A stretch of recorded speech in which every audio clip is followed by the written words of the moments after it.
एक घने जंगल में रात के अंधेरे में कुछ ऐसा हुआ जिसने तीन दोस्तों की जिंदगी हमेशा के लिए बदल दी। एक रहस्यमयी औरत जिसकी परछाई थी पर चेहरा नहीं। क्या वो इंसान थी या कुछ और? देखिए इस दर्द डरावनी कहानी में वो कौन थी जो आपको सिहरन से भर देगी। रात का वक्त था। तीन दोस्त आरव, विक्रम और समीर शेरगढ़ के जंगल में ट्रैकिंग के लिए निकले थे। एक पुरानी लोक कथा सुनने के बाद जो उन्हें बार बार डराती रही थी। जैसे ही तीनों ने जंगल में कदम रखा, ठंडी हवा उनकी रूह तक उतरने लगी। हर झाड़ी में आवाजें गूंज रही थीं। सूखी टहनियां टूट रही थीं, पत्तियां फड़फड़ाहट कर रही थीं। आरव ने टॉर्च ऑन की।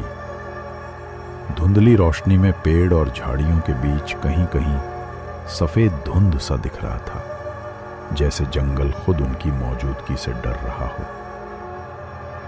समीर ने कांपते हुए कहा, भाई मुझे ये ठीक नहीं लग रहा। लगता है हमें लौट जाना चाहिए। विक्रम ने हंसते हुए कहा, डरपोक मत बन, रोमांच की शुरुआत यहीं है। चलो देखते हैं कहानी सच है या नहीं। तभी पेड़ों के बीच एक सफेद साया अचानक झिलमिला उठा। लंबे बाल, सफेद साड़ी और चेहरा धुंध में छिपा हुआ। वो औरत धीरे धीरे हाथ हिलाकर इशारा करने लगी, जंगल के और भीतर, जैसे उन्हें अपनी ओर बुला रही हो। समीर डरकर पीछे हट गया। भाई मुझे ये ठीक नहीं लग रहा। लेकिन आरव और विक्रम रोमांच में उसके पीछे चल पड़े। जंगल के बीचों बीच तीनों की आंखों के सामने एक पुरानी हवेली दिखाई दी।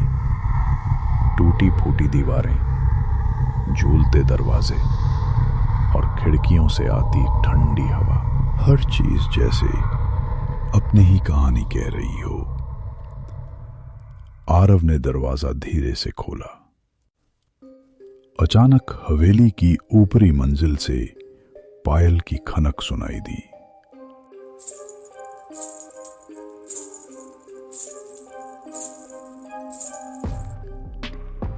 विक्रम ने कान के पास हाथ रखा और फुसफुसाया, ऊपर कोई है, सुनो तो सही पायल की आवाज।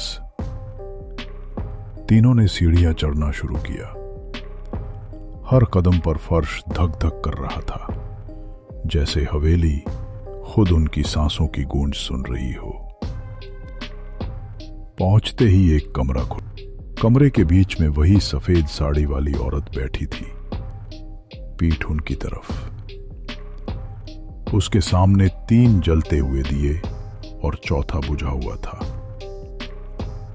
वो बिना मुड़े बोली, आ गए तुम? मैंने तुम्हें बुलाया था। आरव कांपते हुए बोला, आप कौन हैं? वो औरत धीरे धीरे उठी और शीशे की तरफ इशारा किया। देखो, वो जो हमेशा यहां रही है। आरव ने झांक कर देखा।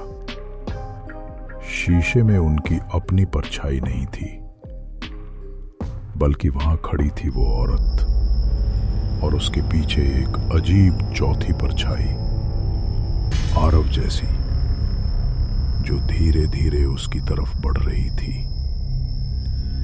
तीनों की सांसें रुक गईं। अब पीछे लौटना नामुमकिन था।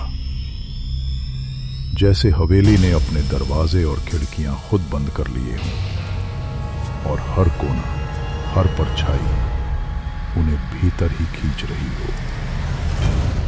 सुबह गांव वाले हवेली पहुंचे। दरवाजे खुले थे, पर अंदर सिर्फ एक पुराना शीशा रखा था। उसमें 3 धुंधले निशान और एक चौथा चेहरा हल्के हल्के मुस्कुराता।